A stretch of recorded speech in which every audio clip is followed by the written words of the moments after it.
Well, one of the coolest things about being in this tri-generational conversation for emerging leaders here on the Limitless Leadership Lounge are some of the guests that we get to bring on here. Some huge names in speaking and leadership in all sorts of fields. And again, we did not disappoint today, and we're excited to bring on Scott McKain here. I'm John Gehring, joined by Coach Jim Johnson. Dr. Anuma Kareem is out in Bangladesh doing some great work. We will have her back with us very soon. We want to remind you, thank you so much for listening to The Lounge. And if you're enjoying what we've been doing for you, the guests that we've been bringing on, especially, we'd love it if you'd leave us a review up on Apple Podcasts or Spotify or wherever you're listening to us today. Coach, let's bring on Scott McKain today. So excited for this conversation. Yeah, I'm really excited. I don't know Scott real well. I do got to share a little story that I shared with him to start, and then I'll give a bio. His bio is extremely long, so I'm making it very concise. But I will say Scott is one of the most terrific speakers that I've ever seen. And I was at an event 16 years ago for called Star Speakers Bureau, and I had just started speaking after the JMac story, and I thought I was pretty good. And then I had pretty clueless about various speakers around the country, and Scott was on the docket. And he and other speakers were so good. He was so incredibly good. I'm like, oh my God, do I got a long ways to go? But it was very humbling, but also a very good educational moment for me that I know that I've spent a lot of time working to be a better speaker. So Scott McKain is the architect of distinction and transformation. He's a Forbes 10 best business author. He's written 8 books. His latest book is Iconic. He's a Hall of Fame speaker. And most recently this year, I'm really sorry that I didn't go to the NSA conference this year because Scott got the highest award, the Cavett Award winner. Cavett Roberts was the founder of the NSA, and that's the most distinguished award. And Scott is continuing to make impact with leaders around the world. So, Scott McKain, thanks so much. Scott lives in Las Vegas with his wife, Tammy. Scott, welcome to the Limitless Leadership Lounge. Jim, after that introduction, I gotta make sure Tammy gets to hear this because I want her to know. Right? Hey, do you know who you're living with? Listen to this. That's right. Thank you. That's so humbling, and I really appreciate it. It's really great to be with you, Jim and John. Thank you for having me today. Oh, my pleasure. So, well, Scott, I know you talk a lot about distinction, but as a leader, what advice would you give someone that's taking over a team so they can make their team distinctive? What advice would you give them? Yeah, I think it begins with clarity. Through the research that I've done, there are four cornerstones to distinction. But the other thing I realized is you have to take these in order. And the first one is clarity. I did a thing not too long ago where I was talking about, I've got a thing I do every Monday, and it's called Mythbuster Monday. And I try to take a phrase that leaders repeat and try to examine it, see if it's really true. And there was a phrase in an otherwise great book called Good to Great that says the people on the bus are more important than where the bus is going. And I've always thought that's kind of ridiculous because the right people don't get on a bus if they don't know where it's going, right? Would you get on a bus and said somewhere at the front? You ask the driver, I don't know where we're in, right?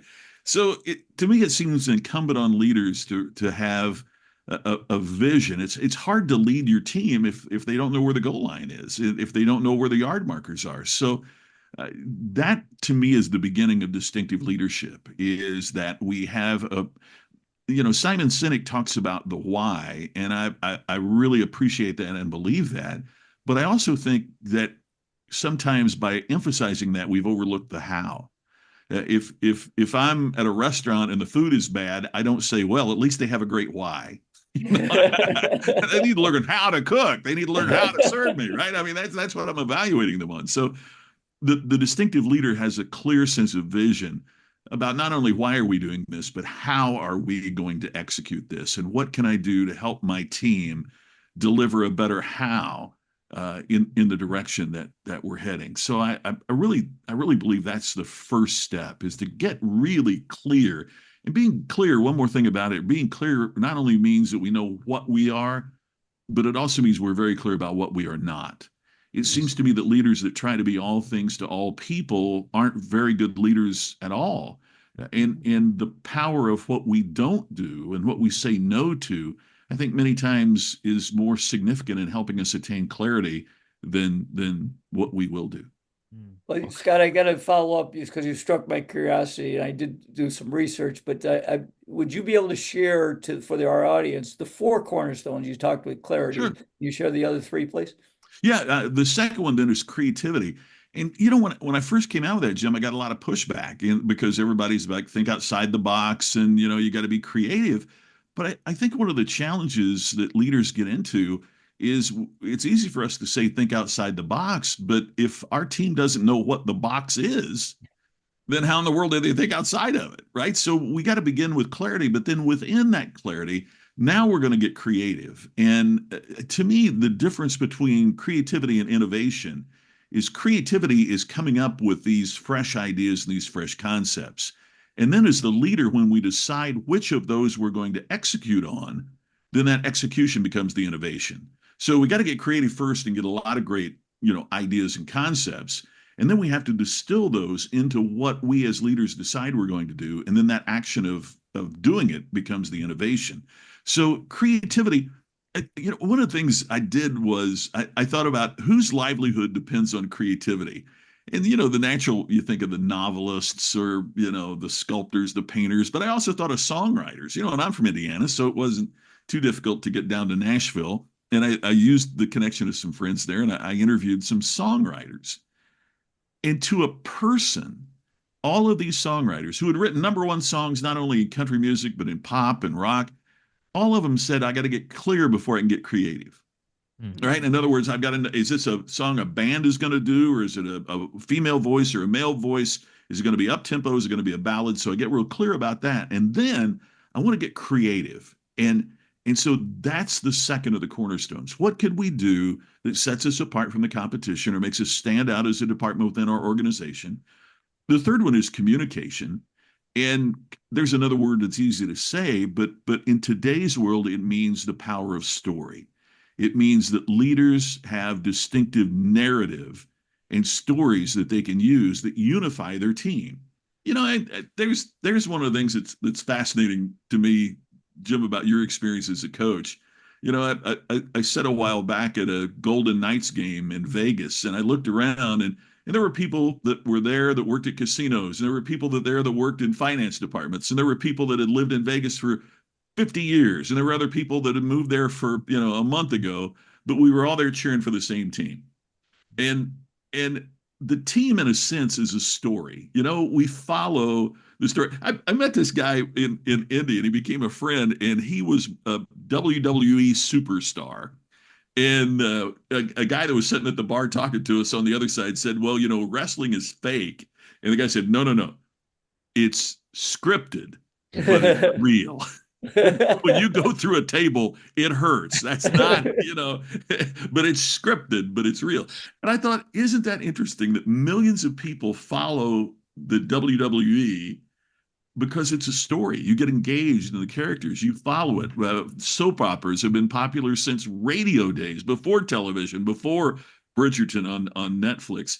So we are a culture of story junkies, and how no matter what generation we're a part of, no matter what political bent that we have, we love a good story. And so leaders of distinction understand the power of narrative. And we have a hard time remembering facts and figures, but when they're placed inside a compelling narrative, we remember that. And then the fourth and final of the four cornerstones is a customer experience focus. We really have to focus on what kind of experience that we are creating for customers. And by the way, that's both external customers, those that are spending money with us, and our internal customers, which is kind of how I describe the people on our team as a leader. They are the customers of our leadership. They are the consumers of what we do as leaders. So what's the experience that we're providing? I had a guy the other day at a session say, well, that all sounds good, but uh, people don't want to work anymore. I can't find anybody who wants to work anymore. I said, oh, they want to work. They just don't want to work for you. I mean, the Apple Store isn't having trouble hiring people. There are certain businesses in every community that people want to work for because they're inspiring, distinctive leaders that people want to be a part of. And so that's part of what we have to do as leaders as well, is how do we create the kind of experience that not only keeps our external customers coming back, but retains the superstars on our respective teams. So it's clarity, creativity, communication, customer experience. Now, I love how let's dive into clarity just a little bit more here Sure. because that's the bedrock of all of this. We just had a guest on, a speaker named Teresa Rose a couple Mhm. weeks ago who talked about gaining cocktail napkin clarity, and how not only in leadership but in our personal branding, how important that is. Now, as leaders, we are leaders of ourselves before we could lead anybody else, and especially for young leaders who may not have a team of 30 under them but still needs to lead themselves to where they need to go. Is there an exercise that you would recommend as a young leader, say a 25-year-old leader? I do happen to be 25, but I'm just throwing a number out there, right? Who says, I'm not a leader of a big team, but I'm a leader of myself and maybe a couple others, maybe a family. I'm looking to gain clarity about where I'm going, both professionally and personally. Is there an exercise that we can go through to really hone in on that You clarity that bet. you I, discuss? I call it the high concept exercise. On your television, where it has the television guide, that scrolls past, if you're on YouTube TV or whatever, or even on Netflix, you can look at a movie, and the movie might be, 3 hours long, yeah, but it'll have a one sentence description of what that movie is about. Now the movie took $300 million to make, and it took them a year and a half to make it, and they're going to take us 3 hours to watch it, but they can synthesize it down to a sentence, and that's called, in Hollywood, it's called the high concept. Um, Here's some old movies, before your time, John, but if I said bomb on a bus, people think of the movie Speed. If I think my daughter has been kidnapped and I must get her from the people that have taken her, yeah, taken. I mean, you can boil every movie down or every television show down into a sentence. And in Hollywood, they call it a high concept. So that's what I encourage people to do. If you think of it like a movie, and movies have beginning, middle, and end. Okay, so the beginning is, and we can get more into this when we talk about communication as well and story. But the beginning is the problem. It's the obstacle. The middle is the pursuit, and the third act, the end, is the resolution. And so it would be, a professor discovers a hidden relic that he searches for in a foreign land to discover the Ark of the Covenant, Mm. which is every Raiders movie, ever. Uh, those are things that we can create for ourselves. And so think of what is the conflict? What is your search for resolution? And how would you like for it to end? And when you make a one sentence clarity statement like that, what I call a high concept statement, then you're really sharp. There's my friend Joe Calloway was the first I heard tell this story, but it was about the British rowing team several years ago at the Olympics, and they were behind other teams that had won, and the Britain had never medaled in the Olympics, and so they came up with a statement, and the statement was, "Does it make the boat go faster?" Now, somebody might bring them an idea that was a good idea. And this story certainly isn't new or original to me because one of the members of the rowing team even wrote a book about it. But everything revolved around that question. It might be a good idea, but if it doesn't make the boat go faster, we don't have time to do anything about it. Does it make the boat go faster? I'm working on a book now where I'm suggesting the primary problem of businesses and leaders is how do we get more customers to spend more money with us more often and give us more referrals? If you can answer that question, you got a successful business. And so there might be a ton of great things that we should do as a business, but if it doesn't get us more customers to spend more money more often and give us more referrals, then we don't have time yet to focus on it. It's getting that precise. It's getting that clear that there's this defining statement. Because once you have that defining statement, does it make the boat go faster? Does it get us more customers, spend more money more often? it becomes really clear about what you say no to as well. And so that's the question. And if I'm a screenwriter and I'm saying, here's the conflict, here's the search, here's where I want it to be resolved, anything else is irrelevant at that point in the story. It really lets me hone down my story, whether it's an epic, the movement from here to, I mean, it's that same philosophy, whether we're talking about, classic literature like the Iliad and the Odyssey, Ulysses is lost, he's got to get home, or a 30-second Tide commercial. My kid's soccer uniform is dirty. It doesn't look as good as the other kids. How do I get brighter laundry? I mean, it's the same philosophy. And we get really clear about what that is to begin with, because then that makes it easier for us to understand what's extraneous or perhaps irrelevant about the other things that bombard us. That's great points. Hey, Scott, we're going to drill down a little bit deeper because when I do a lot of leadership presentations and I talk to leaders about being the CST, the chief storyteller, and I know you've already shared some great stories. Can you help our young leaders with, because number one, like one of the things that I think I get way better and helped me immensely as a leader is I used to tell stories of both warnings and examples, Yes, yes. and so I think are really powerful. So can you delve in, one of your C's is communication. Can you help us with how can we be a more effective storyteller? Well, I think first of all, one of the initial mistakes that I see often made is that people who aren't familiar with it are very uncomfortable with it Mhm. once you put it in a business framework. Now, you set them at the Starbucks with buddies, or you set them, at their favorite restaurant or bar, and they'll launch into stories and not think anything about it. But once you say business storytelling, so many of them freeze up. And Mhm. and one of the ways I can tell this at the very onset is they will begin a story with, and now I'd like to tell you a story. Now, if you're sitting having dinner with friends, you don't say, that reminds me of a good story that I'm going to relate to you right now. You just tell a story, right? You just jump in it. You just start telling it. And so every story has a beginning, middle, and end. In Hollywood, and I for a decade I was a movie reviewer that was syndicated to the 100 television markets, and I got to interview, man, you name it. I got to talk to James Cameron about Titanic and Avatar. I got to talk to the directors of movies like Forrest Gump and Tarantino with Pulp Fiction, and ask them about how they created and crafted stories. And they all talked about the three acts. Act number one is the introduction of characters and conflict. Who is the story about, and what is the conflict that they find themselves in? If there's no conflict, there is no story. If there's not something I need to resolve, then there's no story. And the characters have to be somebody that we identify with. Now, it doesn't mean that they have, my mom in Crothersville, Indiana, population 1,500, her favorite television show, and this is going back a ways, obviously, and what has happened since then is pretty weird and tragic. But she loved the Cosby Show. Now, there were no minorities at all in our community, none.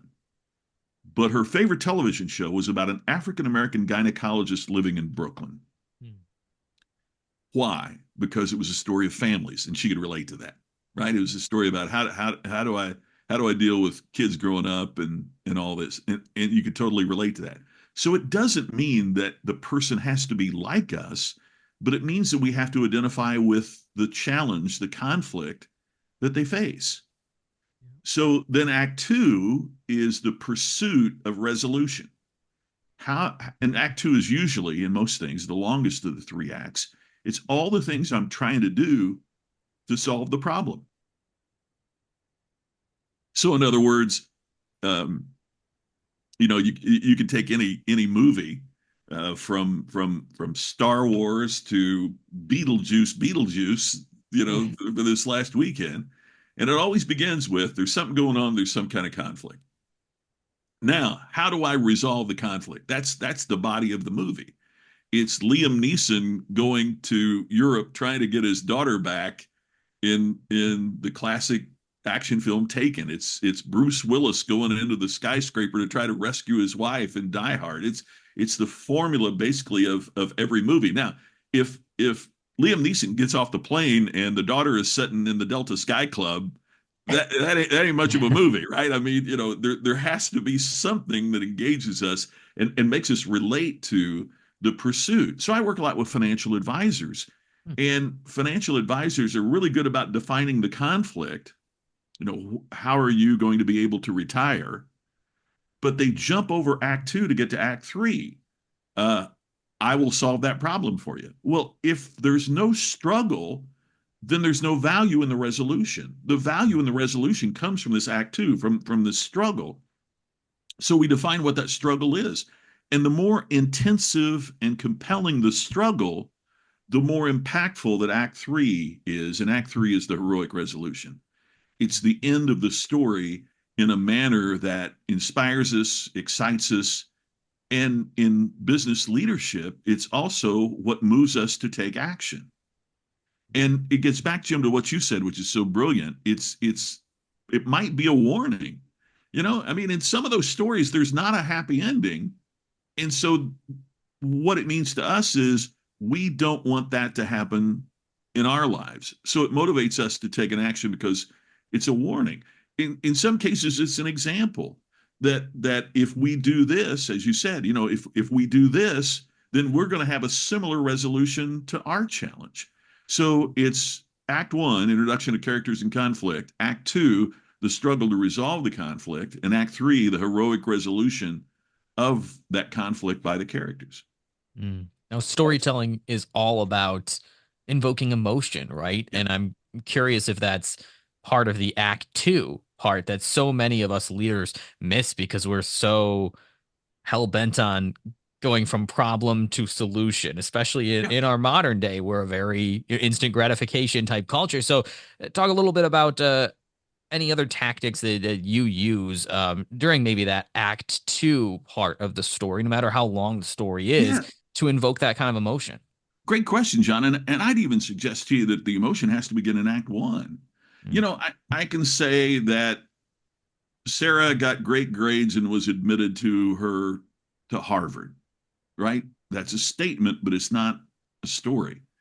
But if I tell you about Sarah, who grew up in a single parent family and had to work after school, and none of her family had ever gone to college, but yet she set that as a goal for herself as Act One, now all of a sudden you start feeling emotional about her conflict, her issue.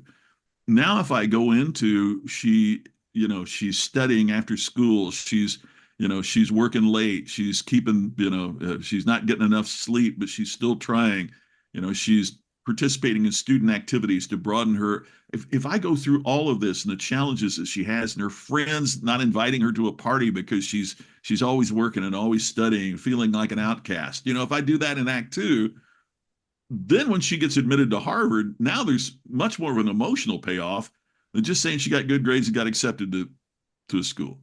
It's invoking emotion from the beginning, but emotion comes from our ability to relate to their conflict and to their efforts to resolve it, right? That's where we get emotionally engaged. I mean, I can think of countless movies, where it's fictional characters and we still get emotional about what happened to them and what is going on in their lives, right? I mean, it can even be an animated movie.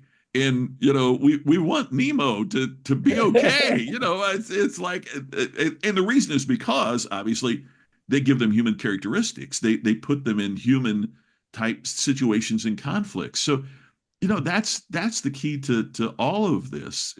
As you said, John, is creating that emotional connectivity, because that's where these stories really have significance and impact. One of the things I've discovered, even when we talk about the customer experience, is if you're talking to somebody about, hey, we need to have a great customer experience so customers come back and they make more money. Okay, that's what they're telling me to do. But when I get leaders that say, think about when you were the customer, how did you want to be treated?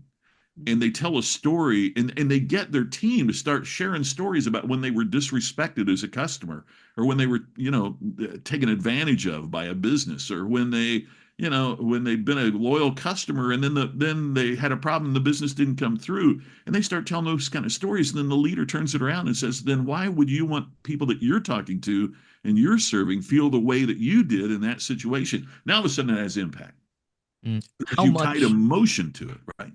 Yeah. I was also going to ask a quick follow up. How much or how little does your story then change depending on who your audience is? Constantly evolving. But one of the things, and this is part of what we learn as speakers, is what I call the bookend principle, right? I've got this story I tell about this cab driver in Jacksonville, Florida, that gave me an amazing experience. His name is Taxi Terry, and it's a true story, right? Okay, so if I say at the beginning, if I set it up like I had this amazing customer experience, let me tell you about, and I tell the Taxi Terry story, right? The audience's perception is this is a customer experience story. But I could also say, I had this encounter with a small business leader that really changed my perception about how every business can set itself apart in a hyper competitive commodity marketplace. And then I tell the story. Now, all of a sudden, people are perceiving it. It's how you set the expectation at the beginning. And in that expectation at the beginning, to continue the movie theme, it's kind of our preview of coming attractions, right? If the preview makes it seem like a comedy and we go and it's a drama, no matter how good the drama is, we feel a little bit cheated because our expectation going in was it's going to be a comedy. If I see that, one of my favorite comedians is coming and I buy a ticket to go see him in Vegas and they end up doing Hamlet for an hour and a half, I'm like, well, wait a minute, that's not what if I go see a band, I don't want them to do somebody else's hits. I want them to do theirs, right? So it's how we book in that story to create the audience perception and also kind of the moral of the story. Because another thing a leader does is it's transitional thinking. It is I love the phrase, this means that, right? So you get to the end of the story, and if it's linkage, it's saying, so what does this mean to us? Well, this means that you don't want to treat people the way that you didn't want to be treated. We don't want our customers to feel the way that you did in the situation that you just told us. And so it's not only as leaders telling our own story, but also encouraging our team members to share their stories so we can integrate that into what we desire to see from the folks that are a part of our teams. Yeah, Scott, you really struck. I got two real quick chords I want to share with you, and then for my next question. So one is I was at a conference not too long ago, and it was a leadership conference, and some of the best speakers in the world. But they had a comedian that I'm familiar with, and he's extremely funny. But his message was pretty serious, and although he had some good points, I was disappointed because I thought to myself, I just want to laugh right now, Yeah. and it was funny. And then the other thing is, I belong to a fairly elite club for a number of years, and they used to run this contest, and the winner, and I fortunately won it a couple times, got a gift card at the end. Well, the last year I was there, they decided without any clear communication that they weren't going to do that anymore. And unfortunately, I told that story today.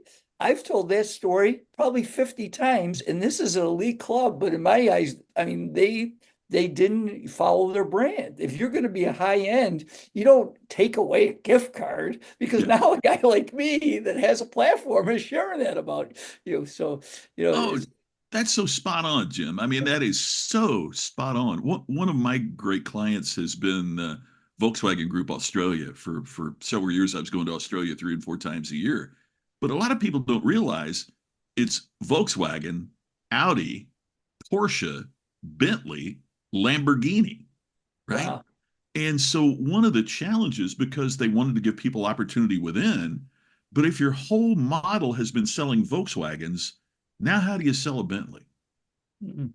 It's a totally different mindset. It's a totally Yeah. different approach. And they found it was easier to get someone who really hadn't been a salesperson before and teach them the Bentley way Mhm. than it was to try to take a Volkswagen salesperson and make them a Bentley person, Mhm. Yeah. because of they walked in with these preconceived expectations. And there's a psychologist, Robert Rosenthal, that he's the one that developed what's called the Pygmalion effect. And as Mhm. we know, Pygmalion was a book, and then it was the adaptation into My Fair Lady, and it was that we don't get what we want as much as we get what we expect. Mhm. Mm. And so we look for our expectations to be fulfilled. And I don't mean to disparage any late comedian, but I've got some comic buddies who said Bob Hope didn't say anything funny the last 10 years he was alive, but people laughed because it was Bob Oh. Hope. Mhm. It had to be funny. It was Bob Hope. And it's funny. There are some comedy shows or specials that I watch, and the audience laughs, and I'm thinking that's really not that funny, but they laugh because it's like their favorite comedian. So, Mhm. but let's make that a serious business principle, which is what are the expectations that you're setting of your team? My friend Brian Tracy told the story for many years about the teacher that began the year by saying to her students, and I think it was fifth grade, okay, all of you, and she handed out a report card day one, and every student had an A. And so her position was, now your work will determine whether or not you keep your A throughout this semester. And what she found was that students would work harder to keep something they had, and that she had set the expectation that they are A students, as opposed to evaluating them as it went along. Because if you think you're a C student, you'll probably do C work. If you think that that's your level, then that's probably the level. And hey, as students, we all know teachers and professors that gave us a grade based upon, like, if we turn in an essay, would give us a grade in part based upon what their expectation was of the level of work that we would do, as opposed to the level of work that we turned in. So that's part of what distinctive leaders do, is they understand the power of expectations and how that becomes integral to what they're doing, of setting the expectations of their team and displaying high expectations for the people that they have on their team. Yeah, Mm. well, very well Wow. said. It's- Well, how about for the leader that takes over and has the opportunity to bring on team members? Yeah. What advice would you give them? You mentioned Jim Collins' Good to Great book of getting, the famous right people on the bus. Certainly, I agree with you. I think the bus needs to know a direction. Otherwise, but what advice would you give to a leader that's trying to bring on the right people for that team so they can be a leader in a team of distinction? A long time ago, it was one of the things that really changed my life, Jim. I was elected as a national officer of FFA. Now, back then it was Future Farmers of America. Today it's just FFA, because, believe it or not, the largest chapters are in New York, Chicago, Los Angeles, because of small animal care, veterinary medicine, greenhouse management, turf management, golf courses, anything that grows or care of animals. And 500,000 members now, million members of FFA today, which is crazy. But I was elected as the national officer, and it means you lay out of college for a year and you do nothing but travel and speak. Well, a lot of the speaking obviously is to the students, but the reason I'm telling you this is because the other part is to be the representative of the organization to the companies that donate money to the organization. So at 19 years old, I am sitting alone in the boardroom of General Motors with the chairman of General Motors. And I had a 15-minute appointment to thank him for his everything that his company did. But I also said, "Sir, I have to ask you the question." And at that time, GM was one of the largest employers in the world, right? And I said, "The day you were hired, there were probably 1,000 other people that GM hired that day. I mean, you have hundreds of thousands of employees, and you are the chairman and CEO of General Motors. Please tell me what the leadership secret is that you became the this position." And I will never forget his answer. He said, "For some reason, I realized that if they couldn't promote me because there was no one else on my team prepared to take my place, that I wouldn't get promoted. Mhm. So he said, my goal from day one as a leader was to make my people better at my job than I was, Wow. because then there was always somebody who could take my place, which freed me up to go someplace else and develop those other people. Mhm. But here was the part that really struck me. He said, so by the time, he said it was between another guy and myself for the job of being chairman. I had built such a reservoir of goodwill that everybody, the vast majority of the people I had helped, I had mentored, I had developed them. So naturally they wanted me to be the CEO. And he said it's so he said it sounds so simplistic, but the more you help other people become leaders, the more opportunities you will have to lead. Not only will they become better, not only will the organization become better, but the more opportunities that you will have to lead. And so I think that's the first thing that leaders do is to stop and think. I mean, clarity is that first part, but the partner with that is how do I help these people become leaders? How Mhm. great, managers create maybe efficient organizations, but leaders create distinctive organizations. They even transcend that. And the goal of the leader is to create more leaders. How do I develop my people so that they can become leaders as well? I know that sounds very simplistic, but I really think that's the first place the leader should start, is not thinking about how do I control this group, how do I manage this group, but how do I help the individuals of this team rise to the level that they desire? Hey, look, there are some people on our teams that they want to punch out at 5 o'clock and go home and have a beer and sit in front of the television. And if that's what they want, that's their choice. Okay, so how do I help you get more work done between now and 5 o'clock? So when you go home, you have a sense of accomplishment and you can leave the work. I mean, that motivation is always internal. Coach, I'm not telling you anything. You haven't said it a million times. I know you know this better than I. But if we don't understand that, I read a psychologist that said the definition of motivation is an idea, experience, or circumstance that causes a person to release their inner resources to achieve their personal goals. And that it really impacted me because it means that, there's no such thing as a motivational speaker. You're a catalyst is what you really are. Right. You put them in a situation or a circumstance, or you give them an idea that makes them go, gosh, I could do better than this. Mhm. And they release their own inner resources to achieve their own desire to be better or to be a leader. It's not that we whip them into shape or we do all these things that we think that that people are going to do. So I think that's the first step of a leader, is understanding that individuals have different motivations. Now, how can I work with this to develop a team of leaders that move us to a distinctive level? Mm. Now, I also want to go back. We're talking with Scott McKain, Hall of Fame speaker and author of 8 books, which I know we're going to dive into here before we run out of time. But I do want to go back to about what you said about training future leaders, because to some people, I know that that's a good thing, but to some it feels counterintuitive, especially to the ultra competitive side of us and maybe the insecure side of us that says, well, if we train these leaders, then we're training our competition. We're training people to take our spot, and then where will that leave us? I know that's a matter of control and insecurity, but I know a lot of leaders still have that mindset. What would you say to the leaders who have that mindset to encourage them to take more of your mindset? Well, the hard, cold, cruel bottom line is that if we're at a point now that if you don't develop your team, we can find somebody else who will. I think the leader that thinks the way that you were just talking about, John, and goodness only knows, we all know in every generation, folks, like that.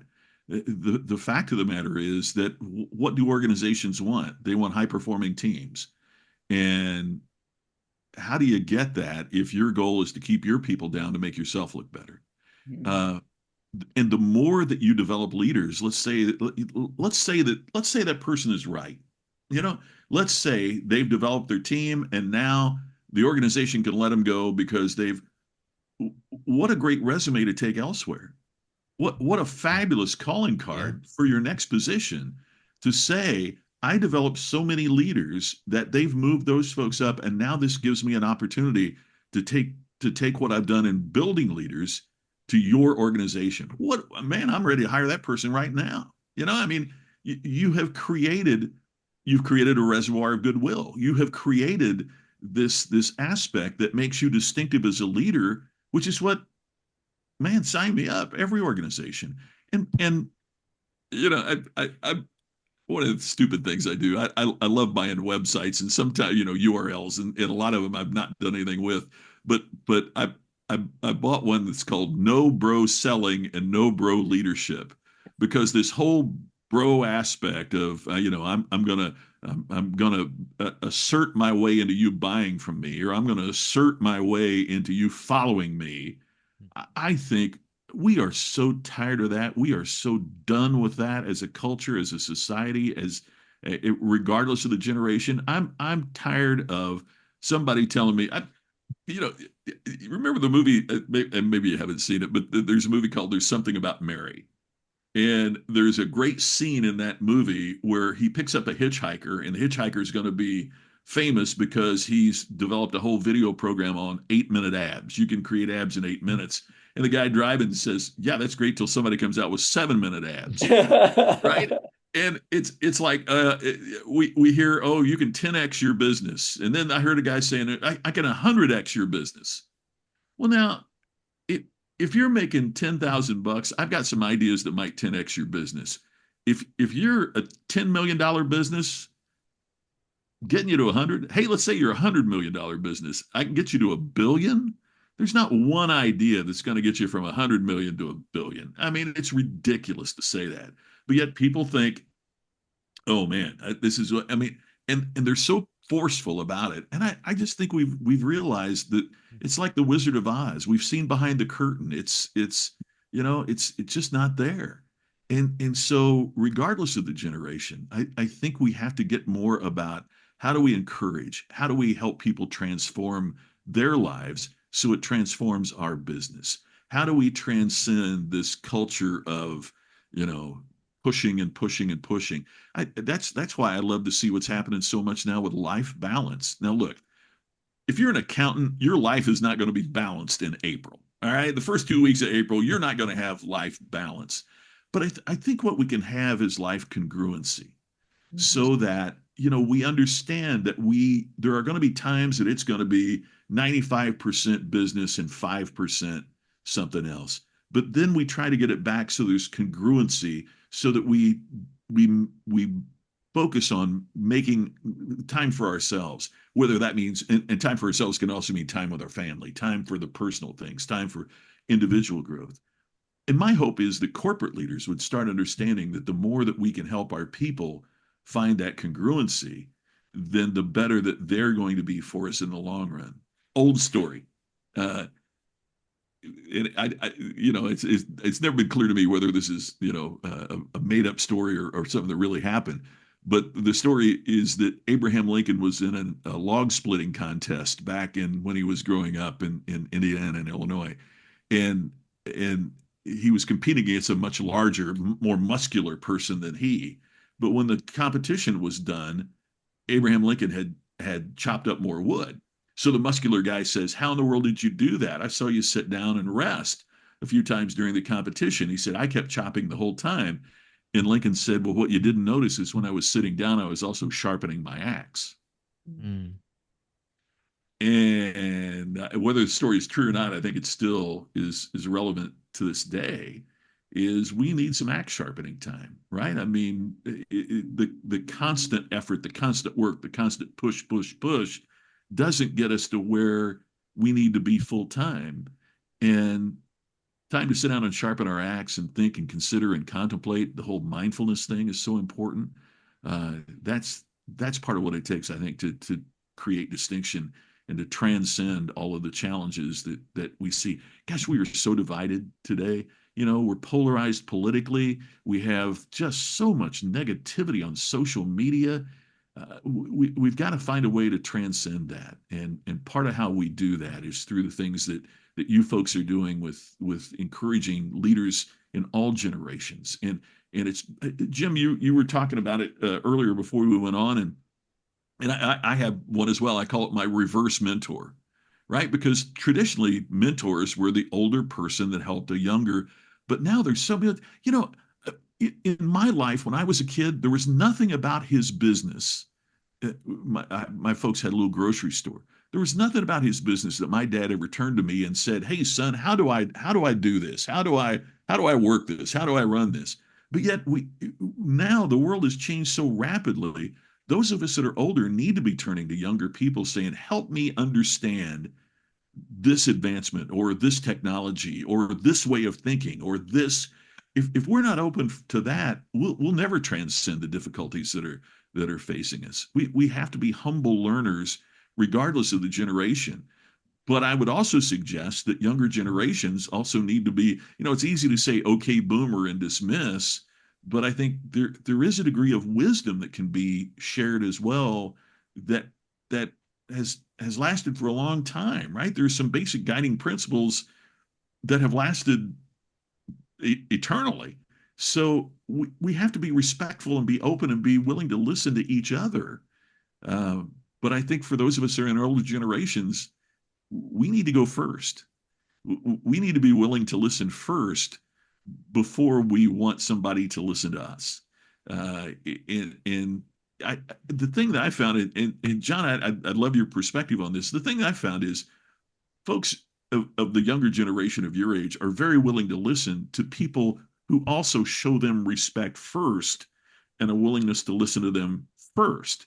I think part of the whole dismissal and the okay boomer and all that is based on people that aren't willing to be listened or aren't listeners, who aren't willing to be learners. Because the experiences that you have, there are some things that are very much like what it was when I was 25. And there are some things that are diametrically opposed to what I went through when I was 25. I need to be willing to listen and learn from that. Yeah, Very I, powerful. I would fully agree with that, Scott. I really would. Thank you for sharing that. Well, Yeah, thank you very for. powerful points. Scott, we're getting close to the end. I have one final question, but before I do that, I want to make, because you hit some real heartstrings for me. And so, as I mentioned, I do a lot of leadership presentations. In my career, I was a head coach for 30 years. My first 15 weren't very good. My last 15 were pretty darn good. In fact, my last 11 years, we had never won our championship until Jason's magical year. We ended up winning our first one. But in my last 11 years, we made the finals 8 times after never making it in my first 19. So people ask me, Coach, how do you stay at the top? Because that part I was able to do my last decade or so. And there are three things that you brought out that I share with people. One is I think you got to continue to grow yourself. You can't stay the same. Number two is you got to become a better listener. And I did a lot of work listening to my players, which I didn't do very well early. And Uh, then the third thing is what you really shared a lot about is I took a lot of pride in developing leaders on my team. uh, And that I think was really powerful and why we were able to really develop this consistency that made us stand out amongst the crowd. So thank you for all your insights. I do well, have, that's a great insight too, Jim. Thank you yeah, for that. That's inspiring. yeah. So thank you. So my last question, I know you've written 8 books and it's twofold. I'd like you to share maybe about one book that you think would be really helpful for a young emerging leader from your 8 books. And I know you said you're working on another one. And then also a book outside of your 8 that you would recommend for a young leader to read. Oh, great question. Well, it's funny. I got buddies in Nashville in the music business, and they've had a lot of hit songs. And you start asking them about that, and their eyes glaze over, and they're talking about what they're working on now, right? Which I love, right? I mean, because that's the only way if all you're doing is playing the hits, then you're not progressing, you're not getting better. Right. But like most would, the iconic writing also, and I think all of this, whether it's speaking or whether it's consulting, coaching, whatever, it's a muscle. And the more that we do the reps and the more that we exercise it, hopefully the stronger and the better that we get. So my last book, it better be my best book. Also that. But iconic is kind of funny because I did a lot of work with the Fairmont Hotel Corporation and the Fairmont Scottsdale Princess. And one of the best leaders I've ever met is a guy named Jack Miller. And Jack is the CEO. He is now over all Fairmont hotels west of the Mississippi, but he is also the CEO of the Fairmont Scottsdale Princess. Took it over, it was like days from bankruptcy. I mean, they kind of fibbed to him about the financial condition and everything. Uh, Now it's been named as the best resort in America by several publications. He just won the award as the number one executive in hospitality and all hospitality. He's an amazing guy. But we went through a process of creating distinction with them. And one of the things that we talked about is you don't create a distinctive resort.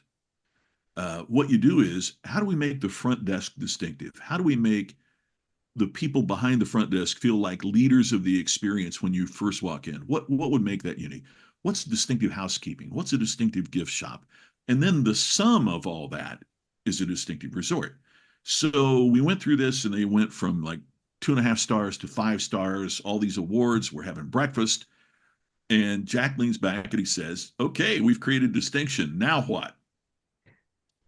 And I didn't know what the answer was. All my work had been on how do you get there, not how do you keep it or how do you get it back if you've lost it. And then he said, what comes next after distinction? And I honestly, I thought I'd worked so hard on how do you create it that, and Jack laughed and he said, well, then we'll become iconic. And it was like the light bulb went on, right? Wow. So distinction is how do you stand out in your field? Iconic is how do you get so good that you become an example that transcends your category, right? So Michael Jordan, to use a very obvious example, he wasn't just an example of a good basketball player. He transcended the sport. You know, soccer, football, as they call it in Europe, players would look at his practice habits and try to incorporate that in. He transcended that.